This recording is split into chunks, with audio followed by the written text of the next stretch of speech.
বিশ্বের ক্ষমতার কেন্দ্রবিন্দু ধীরে ধীরে পশ্চিমা বিশ্ব থেকে পূর্বের দিকে সরে আসছে।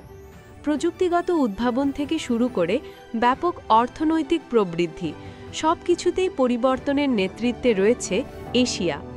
এশীয় দেশগুলো আর শুধু উদীয়মান নয়, তারা এখন বিশ্বকে নেতৃত্ব দিচ্ছে। জিডিপি, উদ্ভাবন এবং বৈশ্বিক প্রভাব সবকিছু মিলিয়ে যে দেশগুলো 2030 সালের মধ্যে বিশ্বে আধিপত্য বিস্তার করতে চলেছে, আসুন তাদের শক্তি ও সম্ভাবনা নিয়ে আলোচনা করা যাক। চীনের উপর থেকে বিশ্বের নির্ভরতা কমার সাথে সাথে কিছু দেশ নতুন উৎপাদন ও প্রযুক্তি কেন্দ্র হিসাবে দ্রুত উঠে আসছে। ভিয়েতনাম। এশিয়ার অর্থনৈতিক ইতিহাসে ভিয়েতনাম এক উজ্জ্বল নক্ষত্র। এর স্বল্প মূল্যের কিন্তু দক্ষ শ্রমশক্তি স্যামসাং এবং ইন্টেলের মতো প্রযুক্তি জায়ান্টদের আকর্ষণ করেছে। ভিয়েতনাম এখন ডিজিটাল রূপান্তর এবং নবায়নযোগ্য জ্বালানিতে ব্যাপক বিনিয়োগ করছে। উচ্চাকাঙ্ক্ষী তরুণ জনসংখ্যা এবং স্থিতিশীল শাসন ব্যবস্থার কারণে 2030 সালের মধ্যে ভিয়েতনাম একটি প্রধান প্রযুক্তি ও উৎপাদন শক্তিতে পরিণত হওয়ার সম্ভাবনা রাখে। প্রতিষ্ঠিত উদ্ভাবক, যারা নিজেদের নতুন করে গড়ছে। এশিয়ার কিছু উন্নত দেশ তাদের পুরনো গৌরব নিয়ে বসে নেই, বরং ভবিষ্যৎ প্রযুক্তিতে নেতৃত্ব দেওয়ার জন্য নিজেদের প্রতিনিয়ত নতুন করে উদ্ভাবন করছে। জাপান। জাপানের জনসংখ্যা হয়তো বয়সের ভারে নত, কিন্তু এর উদ্ভাবনী শক্তি এতটুকুও কমেনি। রোবোটিক্স, পরিবেশ বান্ধব শক্তি এবং নির্ভুল প্রযুক্তিতে জাপান এখনও বিশ্বসেরা। কোয়ান্টাম কম্পিউটিং, কৃত্রিম বুদ্ধিমত্তা বা এআই এবং টেকসই গতিশীলতায় ব্যাপক বিনিয়োগ জাপানকে প্রতিযোগিতায় টিকিয়ে রেখেছে। এর পাশাপাশি অ্যানিমে থেকে শুরু করে রন্ধনশিল্প পর্যন্ত জাপানের সাংস্কৃতিক প্রভাব বিশ্বজুড়ে বিস্তৃত। দক্ষিণ কোরিয়া। দক্ষিণ কোরিয়া ইতোমধ্যেই স্যামসাং, এলজি, হিউন্ডাইয়ের মতো প্রযুক্তির কোম্পানির মাধ্যমে এক প্রযুক্তিগত মহীরুহ। কিন্তু তারা এখানেই থেমে থাকছে না। দেশটি এখন এআই, মহাকাশ প্রযুক্তি এবং রোবোটিক্সে নেতৃত্ব দেওয়ার লক্ষ্যে কাজ করছে।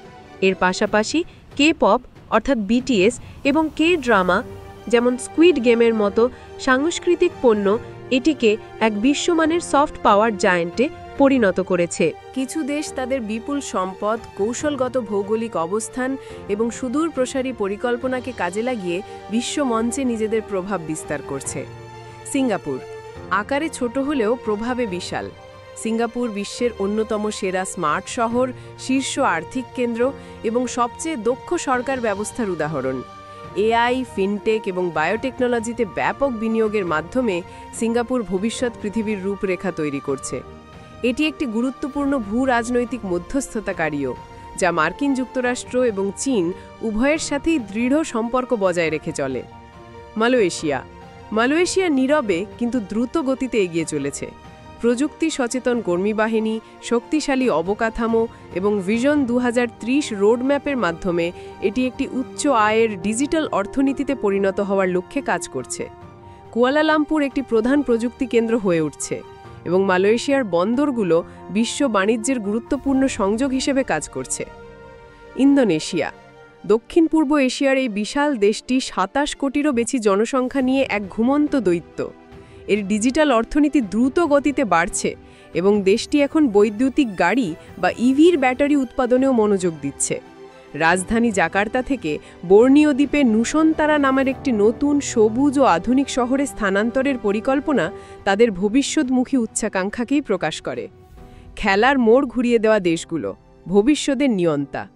কিছু দেশ তাদের আকার, জনসংখ্যা এবং অর্থনৈতিক প্রবৃদ্ধির জোরে বিশ্ব ব্যবস্থাকে নতুন করে সাজানোর ক্ষমতা রাখে।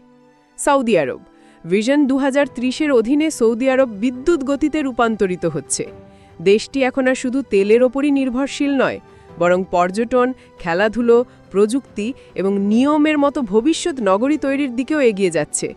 বিলিয়ন বিলিয়ন ডলারের বিনিয়োগের মাধ্যমে সৌদি আরব উপসাগরীয় অঞ্চলের প্রধান উদ্ভাবনী কেন্দ্র হওয়ার লক্ষ্য নিয়েছে। ভারত। ভারত বিশ্বের সবচেয়ে জনবহুল দেশ এবং দ্রুততম বর্ধনশীল অর্থনীতির মধ্যে অন্যতম। এর সমৃদ্ধ প্রযুক্তিগত পরিবেশ, ক্রমবর্ধমান স্টার্টআপ কালচার এবং সরকারের ডিজিটাল ইন্ডিয়ার মতো উদ্যোগ ভারতকে এক উদ্ভাবন চালিত অর্থনীতিতে পরিণত করছে। মহাকাশ কর্মসূচি থেকে শুরু করে পরিচ্ছন্ন শক্তির লক্ষ্য এবং বিশ্ব কূটনীতিতে নেতৃত্ব সব মিলিয়ে 2030 সালের মধ্যে ভারত বিশ্বের তৃতীয় বৃহত্তম অর্থনীতিতে পরিণত হবে বলে আশা করা হচ্ছে। চীন। এই তালিকাকে ভালোবাসুন বা ভয় পান, চীনকে উপেক্ষা করা অসম্ভব। দেশটি ইতোমধ্যে বিশ্বের দ্বিতীয় বৃহত্তম অর্থনীতি এবং এআই, বৈদ্যুতিক গাড়ি এবং অবকাঠামো নির্মাণে নেতৃত্ব দিচ্ছে। এর বেল্ট অ্যান্ড রোড উদ্যোগ বিশ্বজুড়ে বাণিজ্য পথকে নতুন করে সাজাচ্ছে এবং ডিজিটাল ইউয়ান বিশ্ব আর্থিক ব্যবস্থাকে চ্যালেঞ্জ জানাচ্ছে। জনসংখ্যাগত উৎসগ এবং আন্তর্জাতিক উত্তেজনা সত্ত্বেও চীনের আকার, উদ্ভাবন এবং কেন্দ্রীয় পরিকল্পনা 2030 সালের মধ্যে এটিকে এশিয়ার তো বটেই বিশ্বের সবচেয়ে শক্তিশালী শক্তিতে পরিণত করতে পারে। সুতরাং এটা স্পষ্ট যে ভবিষ্যৎ বিশ্ব ব্যবস্থা এই এশিয়ার দেশগুলোকে কেন্দ্র করে আবর্তিত হবে। তাদের সম্মিলিত শক্তি এবং স্বাতন্ত্র্য উদ্ভাবনী একবিংশ শতাব্দীর গতিপথ নির্ধারণ করবে।